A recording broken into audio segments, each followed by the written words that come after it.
இன்னைக்கு காலையில் ஒரு வீடியோ போட்டிருந்தோம். அதில் தாவேக்கால பொறுப்பாளர்கள் இன்னும் ஏன் நியமிக்காமல் இருக்காங்க, விஜய் எப்போ வந்து ஆக்டிவ் பாலிடிக்ஸ்க்கு வரப்போறாரு அப்படிங்கிற விஷயங்கள் எல்லாம் சொல்லியிருந்தோம். அதை பற்றி உங்களுடைய கருத்துக்கள் என்ன அப்படிங்கிறத கமெண்ட் செக்ஷனில் பதிவு பண்ணுங்க. விஜய் தமிழக வெற்றி கழகம் அப்படிங்கிற ஒரு கட்சியை தொடங்கி ஒரு வருஷத்தை கம்ப்ளீட் பண்ண போறாரு. பிப்ரவரி 2ஆம் தேதி போன வருஷம் அறிவிப்பு வெளியிட்டார். அதன் பிறகு ஒவ்வொரு நிகழ்வுகளும் நம்ம பார்த்துக்கிட்டே இருக்கோம். 2026 எலெக்ஷனில் 5 முனை போட்டி வரும்னு அண்ணாமலை சொல்கிறார் அப்படின்னா அதில் விஜயோடைய பங்களிப்பும் இருக்குது, அவருடைய கட்சியும் இருக்க போகுது. அவர் தலைமையில் கூட்டணி அமைதா இல்லை அவர் ஒரு கூட்டணியில் அங்கே வகிக்க போகிறாரா அப்படிங்கிறதெல்லாம் நமக்கு இனிமேல் தான் தெரிய வரும். இதில் இந்த மாநாடு தான் எல்லாரும் ரொம்ப பெருசாக பேசுகிறாங்க. உறுப்பினர் சேர்க்கையும் பெரிய அளவுக்கு பேசக்கூடிய ஒரு நிகழ்வாக இருக்குது. இன்னொரு தரப்பில் பண்ணையார் பாலிடிக்ஸ் பண்ணுறாரு, ஒர்க் ஃப்ரம் ஹோம் அரசியல் பண்ணுறாரு அப்படின்னு விஜயை விமர்சிக்கிறவங்களும் அன்றாடம் இதாகனு சொல்லிக்கிட்டே இருக்காங்க. அவர் சைடில் இருந்தும் ஏதோ ஒரு டெவலப்மெண்ட்ஸ் இருந்துக்கிட்டே இருக்குது. இந்த ஒரு வருஷம் இருக்கு இல்லைங்களா, இந்த ஒரு வருஷம் ட்ராவலில் அவர் பெருசாக செஞ்சது என்ன, செய்ய தவறியது என்ன? விஜயினுடைய இந்த ஒரு வருஷ ட்ராவல், அதாவது தமிழக வெற்றி கழகத்தினுடைய இந்த ஒரு வருஷ ட்ராவலில் நம்ம வந்து டீகோட் பண்ணி பார்க்கணும், இல்லை வந்து விஜய் பற்றி அவர் செய்தது என்ன அப்படின்னு அனாலிசிஸ் பண்ணணும் அப்படின்னா ஃபஸ்ட்டு பாயிண்ட்டு விஜயுடைய ஸ்பீச் தான் நான் நினைக்கிறேன். ஏன்னா வந்து விஜய் இதுக்கு முன்னாடி ஆடியோ லான்ச்சில் பேசி நம்ம பார்த்துருப்போம், திரைப்படங்களில் பேசி பார்த்துருப்போம்.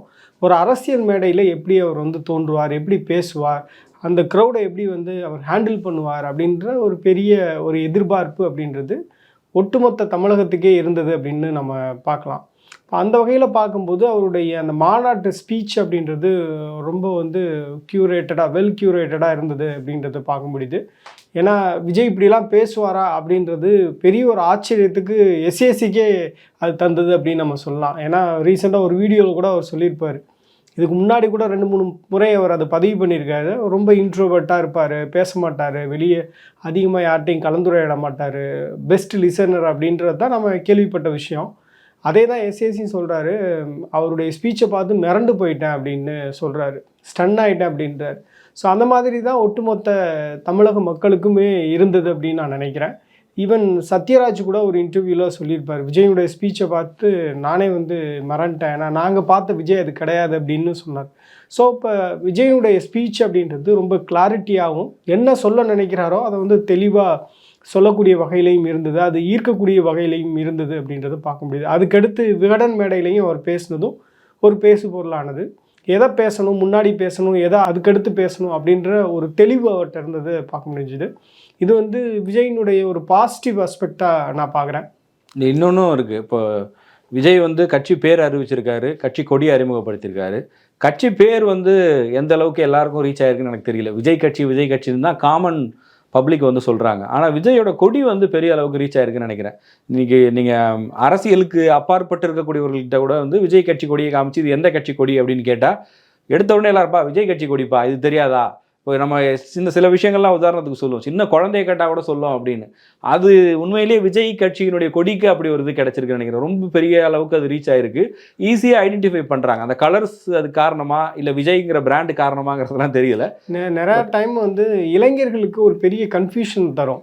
இது எந்த கட்சிக்காரங்க கொடின்றது வந்து ரொம்ப கன்ஃபியூஸ் பண்ணும். அது திமுக அதிமுக கொடியில் ஆரம்பித்து, நாம் தமிழர் பாமக கொடியில் ஆரம்பித்து, தேமுதிக கொடி, இது எல்லாமே ஒரு கன்ஃபியூஷனை ஏற்படுத்தும். கிட்டத்தட்ட கலர்ஸ்ன்றது ஒரே மாதிரி இருக்கும். மேபி பாஜக கொடியை வந்து வேறுபடுத்தி பார்த்துட முடியும். மற்ற எல்லா கட்சி கொடிகளும் பார்த்தீங்கன்னா சிமிலாரிட்டிஸ் அப்படின்றது நிறையா இருக்கும்.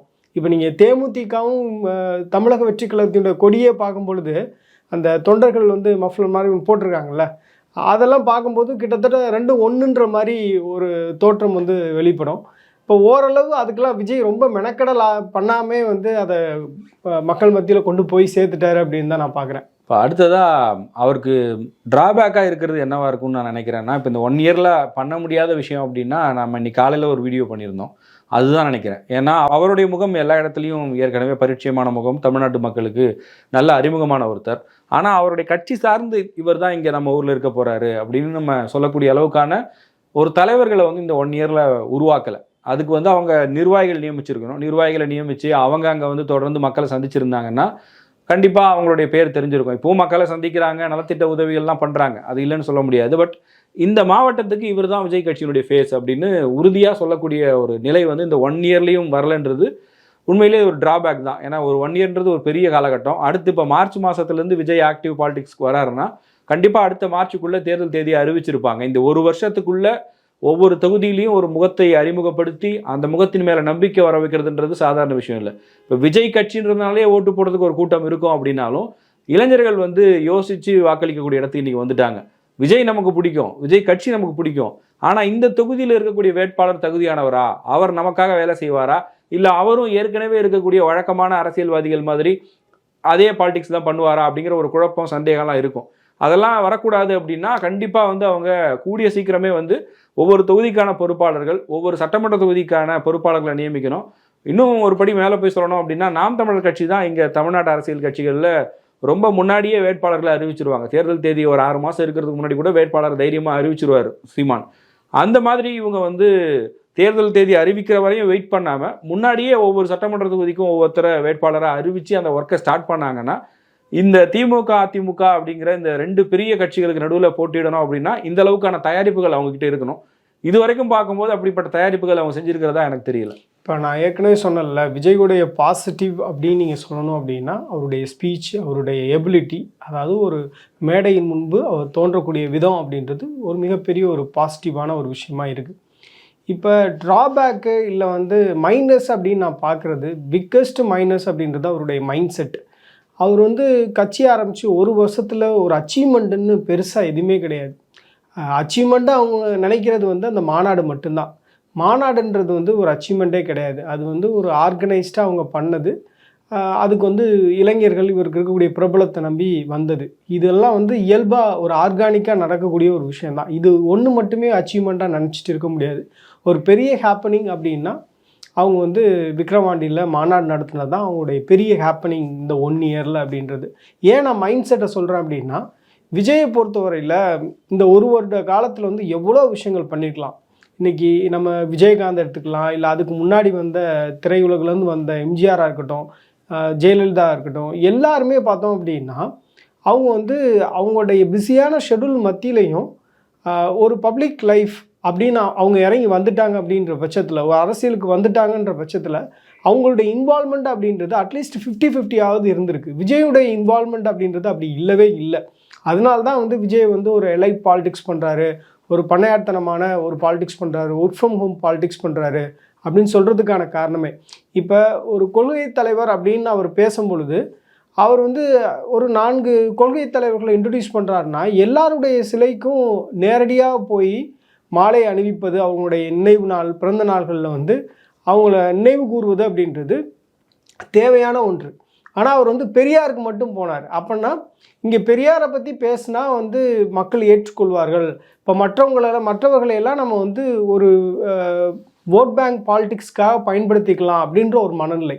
ஸோ இது வந்து ஒரு தவறான ஒரு முன்னுதாரணமாக நான் பார்க்குறேன். அவருடைய கொள்கை தலைவர்களுடைய நினைவு நாட்களுக்கு அவர் நிச்சயமாக போய் ஆகணும், களத்துக்கு போய் ஆகணும். அந்த பகுதியில் இருக்கக்கூடிய மக்களை சந்தித்து அவங்களுக்கு ஒரு கான்ஃபிடென்ஸ் கொடுக்கக்கூடிய வகையில் அவங்களோட துணை நிற்பதாக அவர் காட்டிக்கொள்ளணும். இந்த மாதிரியான முயற்சிகளில் அவர் வந்து எதுவுமே பண்ணலை. இப்போ இதுதான் கடைசி படம் அப்படின்ட்டு அவர் அனௌன்ஸ் பண்ணியிருந்தாலும் கூட அவருக்கு எவ்வளோ வந்து கால அவகாசம் இருக்குது. ஒரு படம்ன்றது வந்து கன்சிஸ்டண்ட்டாக கண்டினியூஸாக ஷூட் பண்ண போகிறது கிடையாது. அதுக்கிடையில் வந்து அவர் இங்கே பனையூர் ஆஃபீஸில் இருக்கார், இல்லை வந்து பட்டினம்பாக்கத்தில் அவருடைய அலுவலகத்தில் இருக்கார். இது மாதிரி நிறைய அவர் வந்து போகிறத பார்க்க முடியுது. ஒவ்வொன்றுத்துக்கும் அவர் வந்து அறிக்கை விடுறதையும் பார்க்க முடியுது. இப்போ அது அறிக்கையோட மட்டும் இருக்கணுமா அப்படின்னு நம்ம பார்க்கும்பொழுது நிச்சயமாக அவருடைய அரசியல் அப்படின்றது அறிக்கையோட மட்டும் இல்லாமல் களத்துக்கும் வரணும் அப்படின்ற ஒரு எதிர்பார்ப்பு மக்கள் மத்தியிலே இருக்குது. இப்போ யாரெல்லாம் விஜயை வந்து இந்த ஓராண்டு காலத்தில் கொண்டாடணுமோ எல்லாருடைய எதிர்பார்ப்பு என்னவா இருக்குது? அவர் வந்து எப்போங்க களத்துக்கு வருவார், எப்போங்க எல்லா விஷயத்துலையும் மற்ற அரசியல் கட்சி தலைவர்கள் போல மக்களோட சேர்ந்து போராடுவார் அப்படின்ற நிறைய விஷயங்களை எழுப்புறாங்க. அவர் கவர்னரை சந்தித்தது கூட ஒரு பெரிய கிரிட்டிசிசம் ஆக வேண்டிய ஒரு விஷயம். அதை வந்து லக்கிலி அவர் தப்பிச்சிட்டாருன்னு நான் நினைக்கிறேன். ஏன்னா அதை மேக் ஓவர் பண்ணுறதுக்காக அவங்க வந்து அவருடைய கையெழுத்தோடு வந்த அந்த கடிதத்தை வந்து எல்லாத்துக்கும் டிஸ்ட்ரிபியூட் பண்ணி அதில் ஒரு அரசு நடவடிக்கை இருந்ததுனால அதை பற்றி யாரும் பெருசாக பேசாமல் விட்டுட்டாங்க.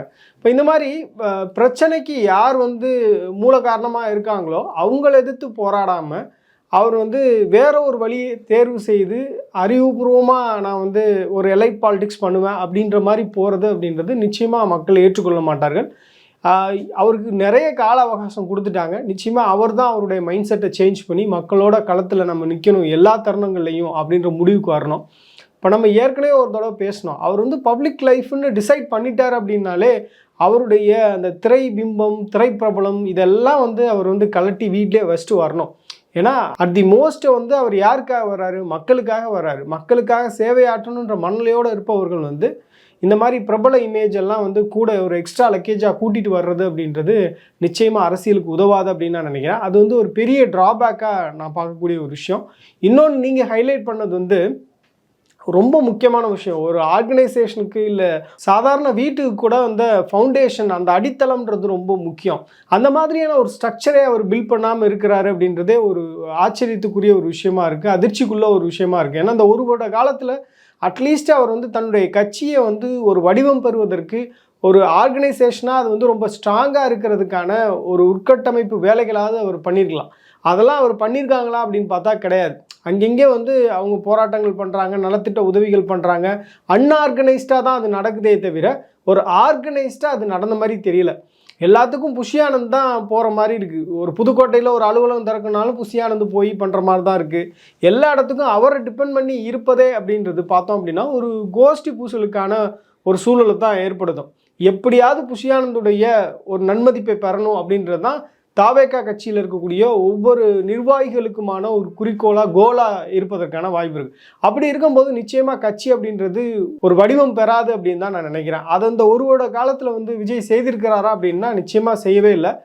உண்மையாகவே சொல்லப்போனால் அவருக்கு வந்து ஒவ்வொரு மாவட்டத்திலையும் தகுதியானவர்கள் யார் அப்படின்ற ஒரு பேரே கூட தெரியாது. ஒரு 10 பேர் இருக்காங்கன்னா 10 பேர்த்தில் இவன்கிட்ட கொடுத்தா அந்த வேலையை செய்வான் அப்படின்ற ஒரு நிலைப்பாடை கூட அவரால் எடுக்க முடியாது. எல்லாத்துக்கும் எப்படி நிர்வாகிகள் புஷியானந்தை டிபெண்ட் பண்ணி இருக்காங்களோ அதே மாதிரி விஜயும் புஷியானந்தை டிபெண்ட் பண்ணி இருக்கிறா அப்படின்றது தான் இதில் இருக்கக்கூடிய கேலி கூத்தா இருக்கு. நடிகர்கள் ஆரம்பித்த கட்சி அப்படின்னு ஒரு ஒப்பீடு சொல்லப்படுது. இப்போ நீங்களும் சொல்லியிருந்தீங்க, பொதுவாகவே வந்து அவரை கம்பேர் பண்ணுறாங்க. ஆனால் அதில் வந்து ஒரு சின்ன டிஃப்ரென்ஸ் இருக்கிறதா நான் பார்க்குறேன். ஈவன் எம்ஜிஆர் ஆரம்பித்த அதிமுக கூட திமுகவிலிருந்து வந்த தொண்டர்களையும் நிர்வாகிகளையும் உள்ளடக்கியது தான். ஏன்னா அவர் ஏற்கனவே திமுகவில் இருந்தவர், அங்கேருந்து வரும்போது அவரோடு சேர்ந்து நிறைய நிர்வாகிகள் வந்தாங்க. அதே போல் செல்வி ஜெயலலிதா அவர்களும் ஏற்கனவே அதிமுகன்ற ஒரு அமைப்பு உருவாக்கி வச்சுருந்தாங்க, அதில் இவங்க தலைமை பொறுப்புக்கு வந்தாங்க. ஆனால் இதில் விஜயை பொறுத்த வரைக்கும் அப்படி இல்லை. முழுமையாகவே வந்து இவர் தான் ஃபவுண்டர் ஆஃப் த பார்ட்டி, இவர் தான் எல்லாமே உருவாக்குறாரு. இங்கே உருவாகக்கூடிய தலைவர்களாக இருக்கட்டும், இவருக்கு இங்கே உருவாகிருக்கக்கூடிய செல்வாக்காக இருக்கட்டும், இது எல்லாமே விஜய் அப்படிங்கிற ஒரு தனி நபரை மையப்படுத்தி உருவாயிருக்குன்னு நான் நினைக்கிறேன். இதுக்கு முன்னாடி அப்படின்னா விஜயகாந்தை வேணால் நம்ம கம்பேர் பண்ணலாம். அவர் தான் இதே மாதிரி தனக்குன்னு ஒரு கூட்டத்தை உருவாக்கி அதை ஒரு அரசியல் கட்சியாக உருவாக்குனாரு. அந்த வகையில் விஜயோடைய கட்சி அப்படிங்கிறது அதுக்கு ஒரு யூனிக்னஸ் இருக்குது. அதே நேரத்தில் திமுக, அதிமுக இல்லை தமிழ்நாட்டில் இருக்கக்கூடிய மற்ற கட்சிகளோட விஜய் கட்சியை ஒப்பிடவும் முடியாது. ஏன்னா இந்த 1 இயரில் செய்ய முடியலைன்ற விமர்சனங்கள் இருக்கிற அதே நேரத்தில் இந்த 1 இயர் கட்சி, இது ஒரு பக்கம் பார்த்தா ஒரு வயசு குழந்தை தாவேகா, இன்னொரு பக்கம் 75 வயதான திமுக, இன்னொரு பக்கம் 50 வருஷம் அவன அதிமுக, இன்னொரு பக்கம் பிஜேபிக்கே ஒரு 45 இயர்ஸ் இருக்குது, நாம் தமிழர் கட்சி ஒரு 15 வருஷமாக இருக்குது. இப்படி பிரதான கட்சிகள் எல்லாமே வந்து பல ஆண்டுகளாக இங்கே இருக்காங்க. ஒரு வருஷத்தில் விமர்சிக்கக்கூடிய இடம் அப்படின்னு பார்த்தா அவர் களத்துக்கு வரல அப்படிங்கிறது ஒன்று. அதே நேரத்தில் நம்ம கட்டமைப்பை மேம்படுத்தி இருக்கணும் அப்படின்னு பேசுறதும் ஒன்று. ஆனால் கம்பேரிட்டிவ்லி பார்க்கும்போது திமுக அளவுக்கு அதிமுக அளவுக்கு நிச்சயமாக ஒரு வருஷத்துக்குள்ளே வர முடியாதுங்கிறது யதார்த்தம் தான், அதை புரிஞ்சிக்க முடியுது. ஆனால் இந்த மார்ச் மாதத்திலிருந்தோ அல்லது பிப்ரவரி எண்டில் இருந்தோ அவர் எப்போ ஆக்டிவ் பாலிடிக்ஸ்க்கு வராரோ அப்பவும் இதே மாதிரி இருந்தாங்கன்னா தான் சிக்கலாக இருக்கும்னு நான் நினைக்கிறேன்.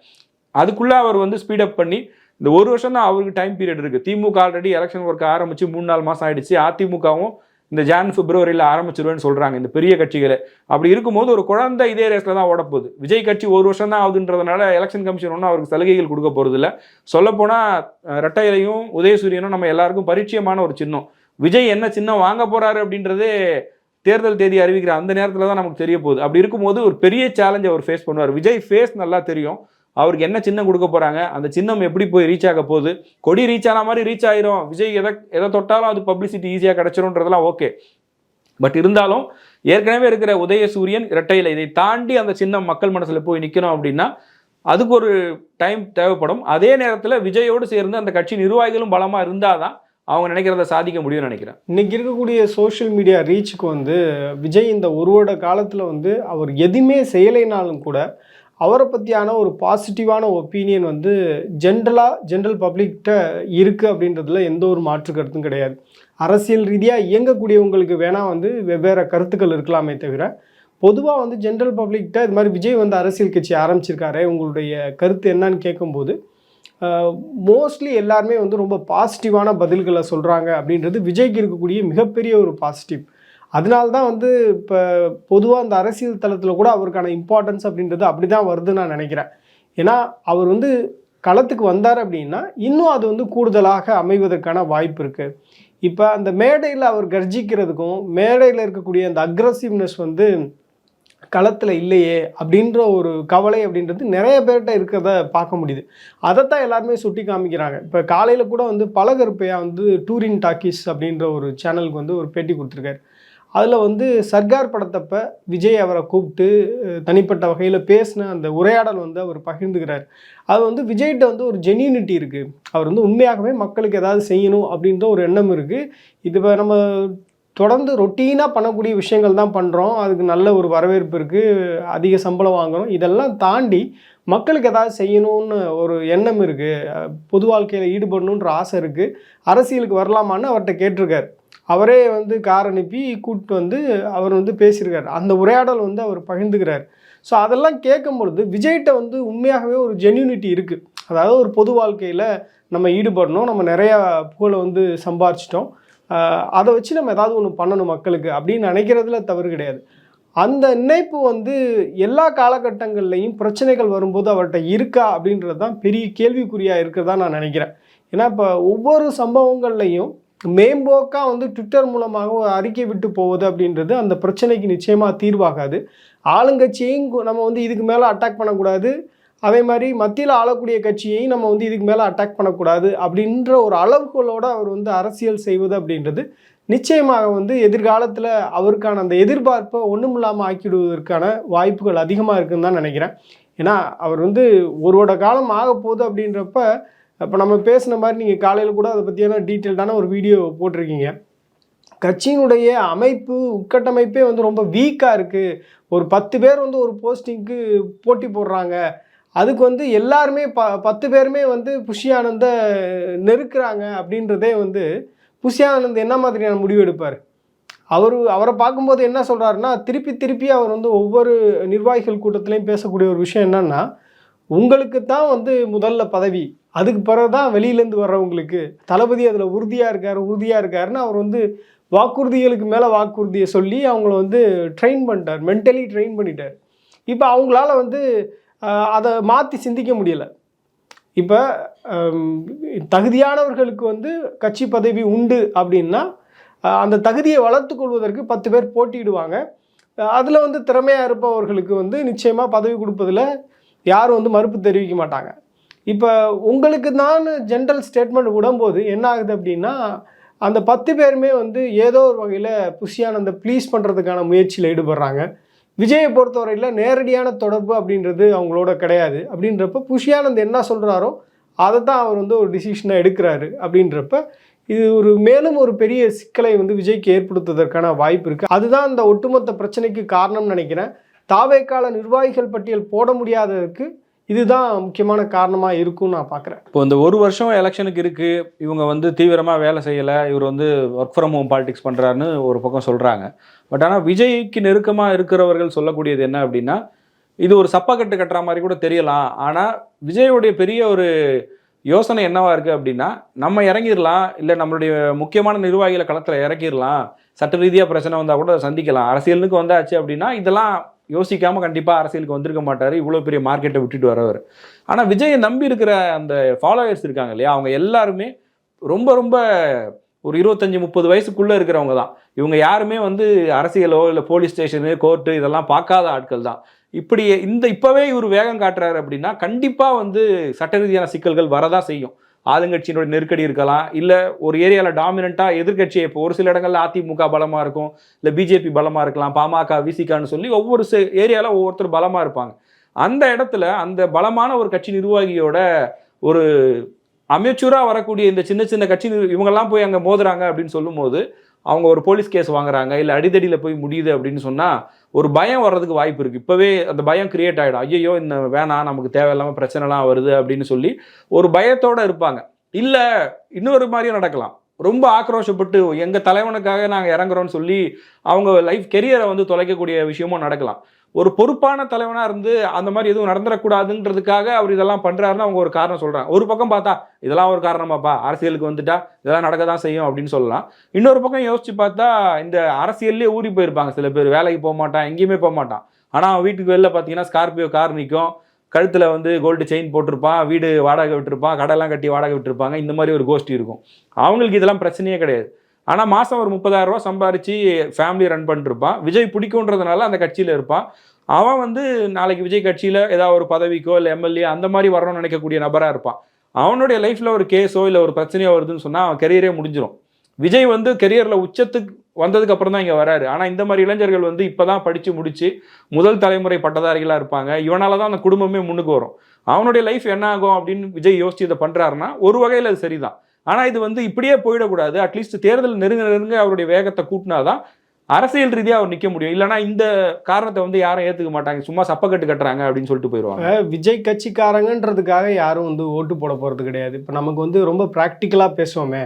இப்போ நீங்கள் சொன்ன மாதிரி 30லேருந்து 35 வயது இளைஞர்கள் வந்து நிறைய பேர் விஜய் கட்சியில் இருக்காங்க. நிர்வாகிகள் பட்டியலில் கூட பார்த்தோம்னா அந்த மாதிரியான இளைஞர்கள் துடிப்போடு வந்து எங்களுக்கு பதவி கொடுக்குன்னு கேட்குறாங்க. அப்படின்னா இப்போ அதை நம்பி இவங்க பதவி போடுறாங்கன்னு வச்சுக்கோங்களேன். இப்போ அந்த ஊரில் இருக்கக்கூடிய மக்களை பொறுத்தவரையில் இந்த இளைஞர்களை எப்படி அவங்க பார்க்குறாங்க, எடை போடுறாங்க. இப்போ இந்த பசங்க நமக்காக ஒர்க் பண்ணுவாங்களா, நம்மளுடைய தேவைகளை அவங்களால பூர்த்தி செய்ய முடியுமா அப்படின்ற நிறைய விஷயங்கள் இருக்குல்ல. அரசியலை பொறுத்தவரையில் அனுபவம் அப்படின்றது ரொம்ப முக்கியம். இதை வந்து நீங்கள் இது என்னங்க சிறுபிள்ளைத்தனமாக எல்லாரும் பேசுகிறாங்க, அனுபவம்லாம் தேவையே இல்லை அப்படின்ற மாதிரிலாம் சொல்லி கடந்து போயிட முடியாது. நீங்கள் அனுபவம் இல்லாமல் இருக்கீங்க அப்படின்னா நீங்கள் அரசியல்வாதியினுடைய பையனாவோ பொண்ணாவோ இருந்தால் தான் உங்களுக்கு வந்து அந்த கேட்டகரிக்குள்ளே நீங்கள் வருவீங்க. உங்களுக்கு அனுபவமே தேவை கிடையாது. பட் ஆனால் வந்து ப்ராக்டிக்கலாக பார்த்தோன்னா ஒரு குறைந்தபட்ச அனுபவம் அப்படின்றது தேவை. விஜய்ன்ற ஒரு நபருக்காக எல்லாரும் வாக்களிப்பாங்க அப்படின்னு எடுத்துக்கொள்ள முடியாது. அதற்கு நீங்கள் வந்து களத்தை வந்து நீங்கள் இப்போவே அதுக்கேற்ற போல் வந்து ஒரு சூழலை ஏற்படுத்தணும். இப்போ விஜய் வந்து ஒருத்தர் ஐடென்டிஃபை பண்ணுறாருன்னா அந்த நபருக்காக விஜய் 2 முறை 3 முறையாவது அந்த பகுதியில் போய் இதுதான் நம்மளுடைய வேட்பாளர், இவருக்காக நீங்கள் வந்து ஆதரிக்கணும்னு அவர் பேசணும். அதற்கான களச்சூழலை கட்டமைக்கணும். இந்த மாதிரி நிறைய விஷயங்கள் இருக்குது. இன்னும் எலெக்ஷனுக்கு ஒரு 16 மாதம் தான் இருக்குது அப்படின்ற பட்சத்தில் இதெல்லாம் விஜயால் செய்து விட முடியுமா அப்படின்னு கேட்டால் நிச்சயமாக செய்து விட முடியாது. விஜய்க்கு வந்து ஒரு பாசிட்டிவான ஒரு வெல்கமிங் இருக்குது அப்படின்றதுல மாற்றுக்கிறது இல்லை. ஆனால் விஜய் போடக்கூடிய நிர்வாகிகள் வந்து எவ்வளவு தரமானவர்களாக இருக்கிறாங்க அப்படின்றதையும் கருத்தில் கொள்ளணும்.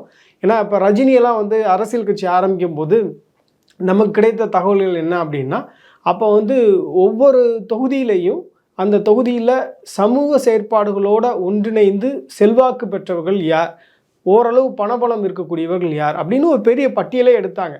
அந்த பகுதியில் அவர் பேர் சொன்னால் என்ன மாதிரியான ஒப்பீனியன் இருக்குது அப்படின்றத சர்வே பண்ணி அவங்க ஒரு லிஸ்ட் வச்சுருந்தாங்க. அந்த மாதிரி தான் வந்து வாய்ப்பு கொடுக்கலாம் அப்படின்னு யோசிச்சாங்க.